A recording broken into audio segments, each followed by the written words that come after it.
Hello বন্ধুরা, good morning. আশা করি তোমরা সবাই অনেক অনেক ভালো আছো, সুস্থ আছো, আর আমিও ভালো আছি। আর আজকে হচ্ছে সোমবার, আর এখন বাজে সকাল 5:30। তো এখান থেকেই তোমাদের সাথে আমি ভিডিওটা শুরু করছি। তো দেখো, সোনাকে রেডি করে দিয়েছি, সে ঘুমিয়ে গেছে আবার। কারণ এত সকাল তো 5:30, ওর একটু অসুবিধা হয়, আমাদের শুতে শুতে অনেকটাই রাত হয়ে যায়, যার জন্য ওর একটু বেশি অসুবিধা হয়। আমাদের যেমন কি হয় বলো তো, 5টায় ঘুম থেকে উঠে পড়ি, তো সেরকমভাবেই ঘুমটা ভেঙে যায়, কিন্তু ওর ভালোই সমস্যা হয়। আর এখন 6টা বেজে গেছে, দেখো বেরিয়ে পড়ছি, কারণ একটু আগে না গেলে বসার জায়গাটা না একবারেও পেছনে পায়। ওর জন্য তাও যেতে তো 10 মিনিট লাগে। অনেক সময় রাস্তায় জ্যাম থাকলে তখন যেতে আরও বেশি দেরি হয়ে যায়। আর ওকে ছেড়ে বাড়িতে চলে এসেছি। এসে দেখি বরমশাই দুটো ঘরেই বিছানা পরিষ্কার করে নিয়েছে। আর এটা হচ্ছে বড় ছেলের ঘর। তো ও আজকে টিউশন ছিল, ও তাড়াতাড়ি উঠে পড়েছে। আর আমি চলে গেছি রান্নাঘরে, রান্নাঘরটা পরিষ্কার করে চা খেতে হবে। চা খেয়ে তারপরে চান পুজোটা করতে হবে, না হয় 2 ঘন্টার মধ্যে ছেলে চলে এলে কী বলো তো, ওকে আবার বই নিয়ে বসাতে হয়। তো চান পুজো না সারলে না অনেকটা দেরি হয়ে যায়, প্রায় ধরো সকাল 11টা বেজে যায়। তখন চান পুজো সেরে রান্না করতে আরও অনেক দেরি হয়ে যায়।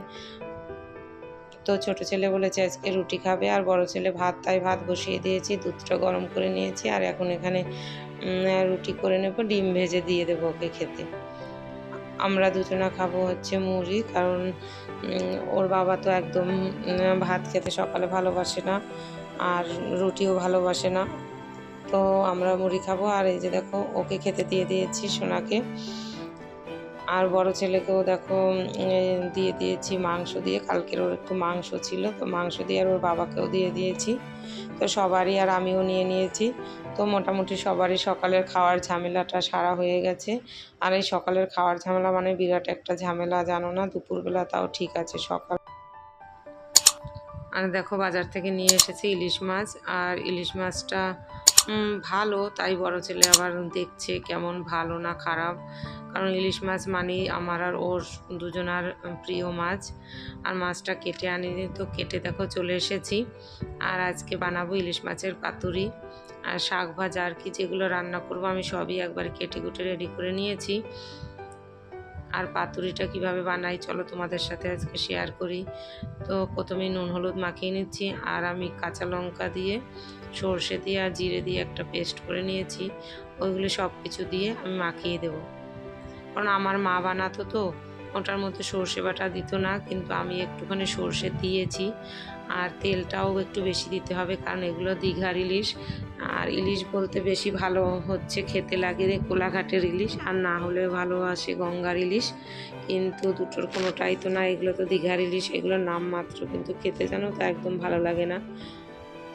আমি বরঞ্চ কিছুদিন আগে কলকাতা গেছিলাম, তো বাংলাদেশ থেকে ওরা ইলিশ এনেছিল, ওই ইলিশটা খেতে দারুণ ছিল, আর অনেকটা বড়ও ছিল। আর এই ইলিশটাকে বলো তো বেশি বড় না, এটা মনে হয় 300 না 350 মতো ওয়েট হবে। ছোট মাছ তো, বেশি করে একটু তেল দিতে হবে, ওর জন্য তেল দিয়ে দিয়েছি বেশি একটু। আর দেখো, পাতুরিটা আমি বসিয়ে দিয়েছি। আর একটু জল দিয়ে না দিলে না মাছগুলো ভালো সিদ্ধ হবে না, তো জল দিয়ে ঢাকা দিয়ে দিতে হবে। আর দেখো, অনেকটাই জল বেরিয়েছে, কিন্তু এই জলটা পুরো শুকনো করে তারপরে পাতুরিটা উল্টে দেব। আর এদিকে শাক ভাজাটাও আমি বসিয়ে দিচ্ছি। আর এই ইলিশ মাছটা না, আমরা কি বলবো তোমাদের, এত বেশি হচ্ছে আমার মা পাতুরি করতো, ওর জন্য আমাদের জানি না কেন পাতুরিটাই বেশি ভালো লাগে, আর সর্ষের থেকে জিরে বাটা দিয়ে ইলিশ মাছটা করলে বেশি ভালো লাগে। আর ওই দেখো, ওই মাছটা হয়ে গেছে, তো মাছটা এবারে আমি একটু উল্টো দিকে করে দিচ্ছি। আর এই দেখো, কালো কালো বেশ দাগ লেগে গেছে। তো এই মাছটা খেতে আমাদের প্রচুর ভালো লাগে, তোমাদের কেমন লাগে জানি না, কেউ তোমরা খাও কি না তাও বলতে পারবো না, তবে আমরা এভাবেই ইলিশ মাছটায় পাতুরি করে থাকি। আর ইলিশ মাছটা দেখো হয়ে গেছে, আর একদিকে আমি ডালটা বসিয়ে দিয়েছি। তো আর এই দেখো, ডালের মধ্যে আমি এই কড়াইটা ফোড়ন দিয়ে একবারে পটল ভাজা বসিয়ে দেবো, তাহলে আরও তাড়াতাড়ি হবে। আমার হাতে যেহেতু 2 ঘন্টা টাইম থাকে, ওর জন্য আমি না দুটো কড়াই, দরকার 3টা কড়াইতেও রান্না করি, আর সব ছড়ানো হয়ে যায় আমার তখন বাসনপত্র। কারণ কত তাড়াতাড়ি করা যায়, করে ও পড়ে যাওয়ার আগে আমাকে সব গুছিয়ে নিতে হবে। আর দেখো পটল ভাজা হয়ে গেছে, অনেকটাই তেল আছে, তাই কড়াইটা আমি রেখে দিয়েছি। আর সব কিছু এই যে রান্নাঘরে গুছিয়ে নিয়েছি। গুছিয়ে নিয়ে দেখো অনেকগুলো বাসন পড়েছে, তো বাসনগুলোও ধুয়ে নেব এখন। আর দেখো বাসন ধুতে ধুতেই আমার ছেলের পড়া হয়ে যাবে, কারণ এখন 1:20 বেজে গেছে, আর হয়তো জোর 10 মিনিটও পড়বে। তো 10 মিনিটের মধ্যে আমি বাসন ধুয়ে রান্নাঘরটা পুরো পরিষ্কার করে নেব, কারণ ওর পড়া হয়ে গেলেই খেয়ে নিতে হবে। খেয়ে দিয়ে তাড়াতাড়ি একটু না ঘুমালে তাহলে বিকেলবেলা ওর আবার যোগা থাকে, আজকে সোমবার তো বিকেলে যোগা থাকে, ওইটায় 5টা 15-20 থাকে, তখন আর ও উঠে যেতে পারবে না। আর এই বাসনগুলো ধুয়ে না রাখলে আমার তো পরে কাজে লাগবে, তখন আবার ধো নেও, তো একবার রান্না করে ওর জন্য আমি ধুয়ে নিই।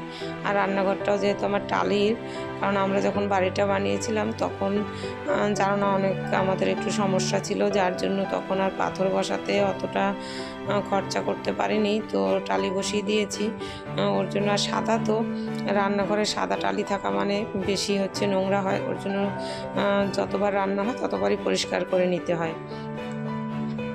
আর এদিকে দেখো খেতে চলে এসেছি, তো প্রথমে ছোট ছেলেকে খেতে দিয়ে দেব।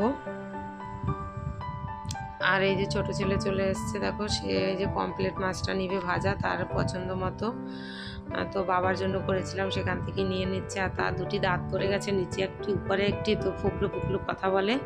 আর শাক ভাজা ডাল দেখো কিছু নেবে না, ওগুলো আমাকে হাতে করে খাইয়ে দিতে হবে। আর ইলিশ মাছের বলছে লেজ খাবো, ওই দেখো লেজটা নিয়েছে।